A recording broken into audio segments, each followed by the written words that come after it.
What does Thetford Town mean to the wider community?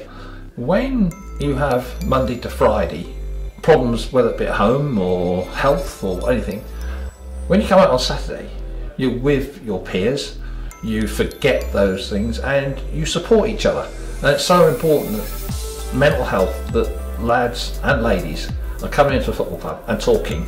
I think Thetford has a purpose that's probably stronger right now than any other club at our level. I do believe that, but I don't believe that that's down to me. I believe that that's down to the whole club, all pulling in the right direction, the same direction, from chairman and committee to first team management to the players.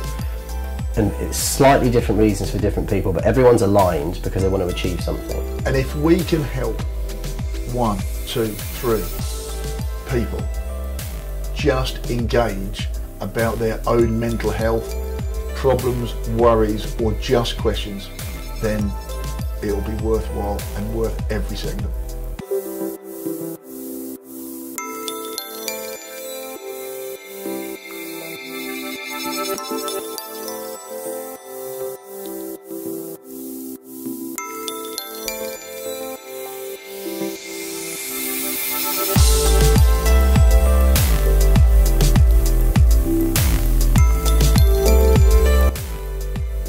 So I'm John Taylor and I am currently the assistant manager at Thetford Town Football Club alongside Matt Morton. My resume, I suppose you want to know, is that I have been a professional footballer for the best part of 20 years.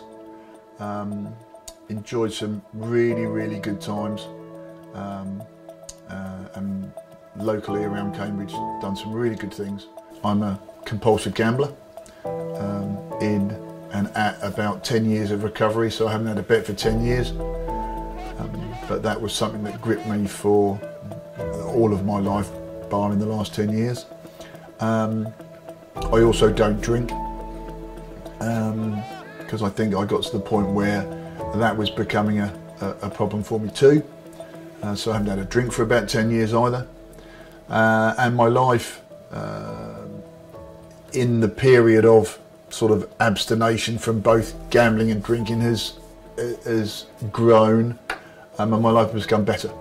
So I'm now able to talk to people openly and honestly about my problems, my experiences, and through my own experiences I hope that at some point the conversations I have with other people might just help them in times of troubles where they're going through. After I retired from football, I had to look at other jobs and other ways of earning a living, and the process I was going through with relationships I had as well. And it all goes back to the trauma I had, unbeknown to me, that I was adopted.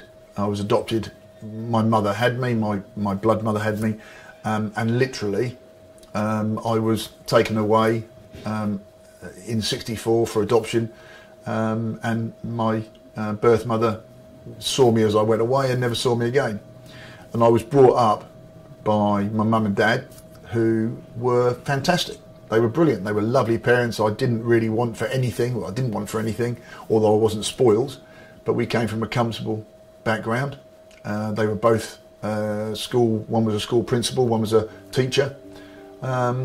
And we enjoyed a very middle-class, me and my brother, very middle-class life.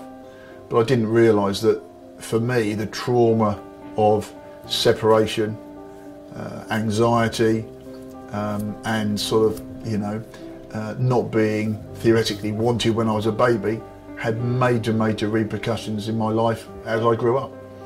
So, yes, it's actually quite emotional for me to bring these out. I haven't looked at these for quite a long time, to be fair.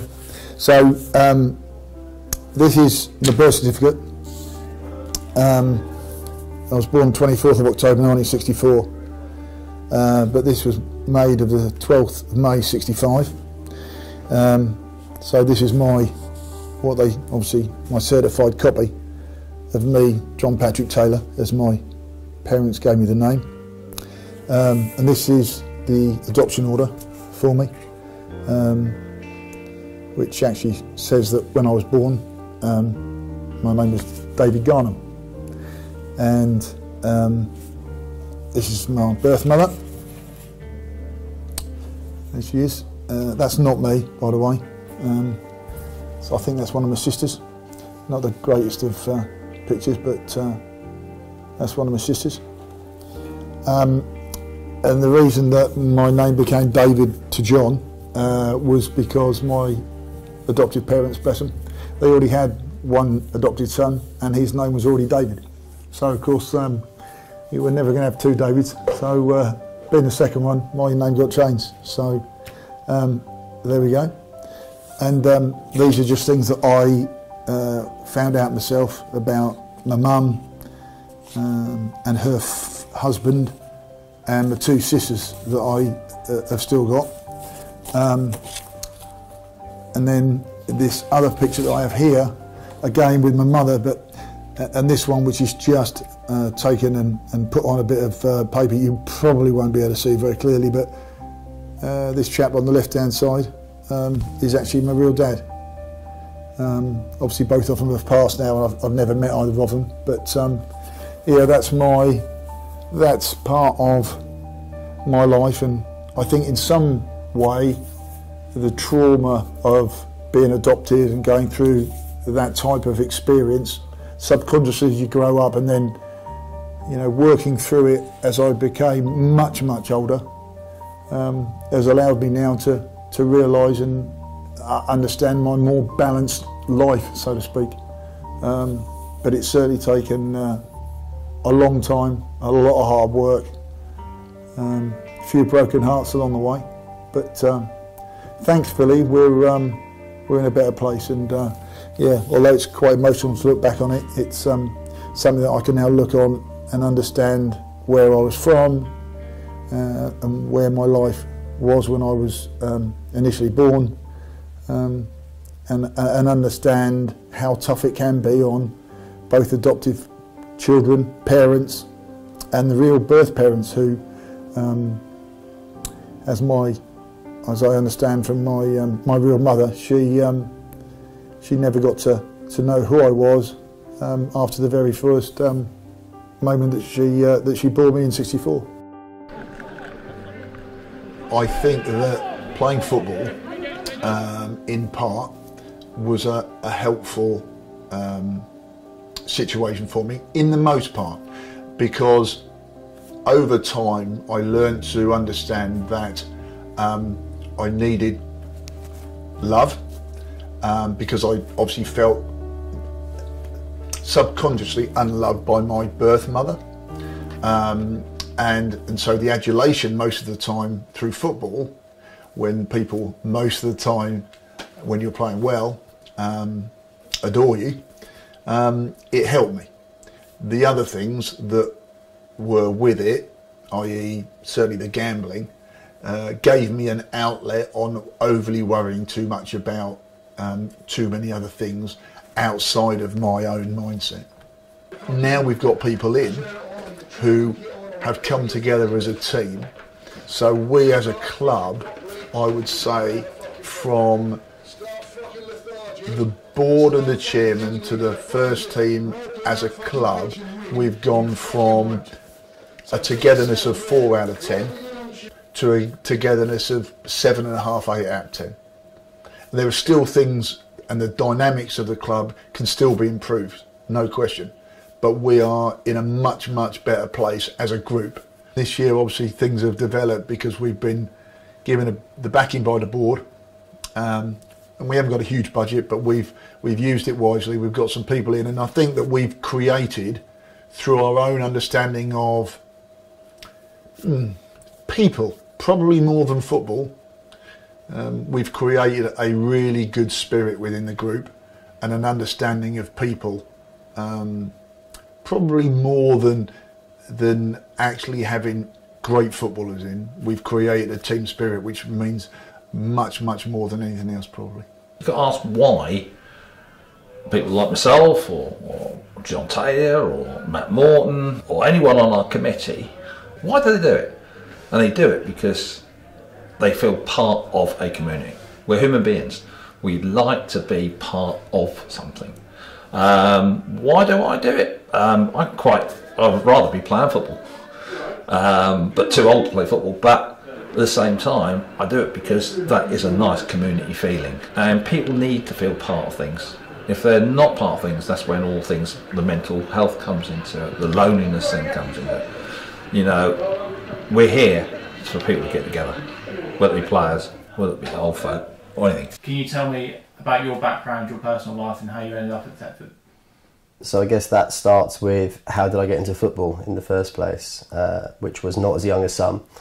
So I didn't really start playing football properly until, I say properly, the way that I played it wasn't proper, but under 10s. So I was 9 years old and I hadn't really played at any kind of regular basis or standard of note. So a lot of people who were playing in the same team as me had either come from an Ipswich Town Academy or Norwich City Academy, or had been playing since they could walk. Whereas I actually had been playing rugby for most of my life to that point, or rugby, cricket and hockey, but rugby was probably the one that I would say I excelled at out of the three. I had no intention of joining Thetford really. I met them on the off chance. But again, one of my best mates at the time was joining them. He was going to go and join them at a different stage in his career. He's a bit younger. And I went along and thought, well, do you know what, I'll meet them, I'll talk to them, I'll see what they've got to say. They had a pretty good season the year before for them. I thought maybe they're building something. And there was I just got pulled back into that David Goliath thing again. So I came out as gay when I was 32, which was about 18 months after I realised I was gay, which was a bit of a head fuck, to be honest, at the time. You know, you spend 30 years thinking that you're a straight guy, and then you suddenly realise that you're not, or allow yourself to accept that you're not. And then you have to get your head around that. And then I came out, and it probably wasn't until I came out that I realised that it was such a big deal in football. So I knew obviously there wasn't anyone else that I'd ever played with or against at this level, certainly, that was, certainly openly. And I knew that there wasn't anyone in the professional game that was actively playing and openly gay as well. But I think, although I knew that, I didn't process that as it would still be a big deal. And as soon as I came out, I realised how big a deal it was, because the first thing was when Sky Sports News contacted me and said that they've heard the story and they want to do an interview with me. I thought, why on earth do you want to do an interview with me? Sky Sports News want to interview me, the Thetford Town player manager, about being gay. That's interesting. And then I sat down with the journalist, a guy called John Holmes, incredible guy, does some incredible work for the community. Explained to me that I was the highest level footballer in the whole country that was openly gay. And it would take 8 promotions for me to get to the Premier League. So I'm far from Cristiano Ronaldo. It is ridiculous. And that was probably the moment that it hit me, and think what a big deal this actually is, and how much good that I could probably do with that platform to help other people who struggle, who don't think that they can be themselves. I've had thousands of people reach out to me over the last few years about their struggles, either past or present. I've helped quite a few people come to terms with their sexuality, and some come out and some not. Probably the most high profile version is Jake Daniels, who I was speaking to for a few months before he came out as the first professional footballer in the UK, having just signed his pro contract with Blackpool, since Justin Fashanu 32 years ago. Incredibly brave young man, but he's only one example of many that I've spoken to. He just happens to be a professional in the game, and that was a watershed moment for not just the LGBT community, but for football, and for progress, and for equality, and for human rights. I have experienced homophobia on the football pitch, both before and since coming out. Before coming out, I was part of it. Not because I've ever been homophobic. So let me be clear. From a very, very young age, I've been really passionate and advocated for equality. And actually, when I was younger, it was race that I was really passionate about. I just hated racism, and I still do. For me, it's the most disgusting thing in human history. Obviously now, I'm advocating most of the time for sexuality, because I'm probably seen more as a trusted voice in that sector than I am in the race sector, being a middle-class white guy, where some people will probably think you don't really know the subject like some people do, and that's fine. But yes, I have used homophobic slurs before I realised I was gay, and actually I used them after I realised that I was gay, but not since I've come out. So before I realised I was gay, I used them without even thinking. It's ingrained in you from such a young age. The playground, people call each other a puff or a faggot or a gay boy or whatever else. Oh, you're gay, you're gay. I mean, I remember that from a very young age with people. It's the equivalent. First of all, it's treated as an insult to be gay. Historically, it always has been. And it's not. But secondly, it's a lot of the time just something that rolls off your tongue because it's so ingrained in you, in your habits, in your language choices. So for me, when I would call someone a puff or a faggot or whatever, it would always be the same as me, in my mind, as calling them a dick. Like I didn't mean it homophobically. I never actually called anybody that I thought was gay a puff or a faggot, ever. Never, and I never would have done. Have you ever experienced any homophobic hate on the pitch? The two occasions that it's happened, one of them was really interesting. So it was last year, not this year, and we were playing away and we were losing. We were 2-0 down. And I'm not good at losing, so I was already angry. And their striker, who's a big guy, fouled our centre midfielder, Jake, who's tiny. And Jake was on the floor injured after he got fouled by this guy. This guy stood over him, shouted, "Get up, you fucking faggot." And I was 10 yards away. And I think 3 things kicked in on me. The first thing is, I'm already angry because we're losing and I'm competitive. And I think that part of my reaction was caused by just being unhappy with the fact that we're 2-0 down, if I'm honest. Second thing is, I'm very protected by nature. And because Jake's, one of our smallest players, well, he's our smallest player, and this guy's such a big striker, the protective nature in me kicked in where I'm defending him, and now it's me and you that are having a problem. And the third thing is, the word that he used, clearly I'm not going to like it. So I reacted to that. And you could tell on his face, he had no idea why I was so angry. It was disproportionate to him how angry I was based on what he had said to someone else. So he didn't even think about using that word in a homophobic way.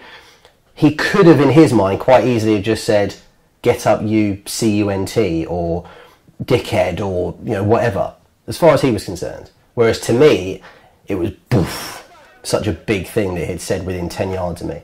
Not even to me, to someone else.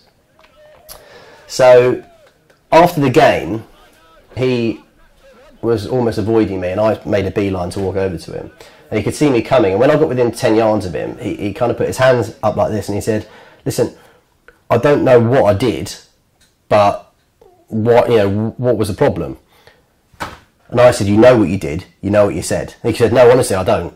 Tell me." I went, "You called him a faggot." And I was still angry. And he said, and he literally, his face did this. Right. So in that moment, I knew he had no idea that I was gay, and that what he'd done had personally offended me because it was homophobic, because he hadn't intended it in that way. The community thing is something that I believe in, and quite a few I can make you believe in. We're very privileged that we can enjoy a sport because we have all our faculties to run around, think. There's a lot of people in the community just can't do that. Or we have an upset in our lives that alter our perception of sport. We can't play it anymore, we have to watch. And also there's a lot of people that love to be part of sport. And I think a club should always reach out to those people. There's a lot of differential in every society, and I think it's important that everyone recognises that everyone is not the same or doesn't have the same opportunities.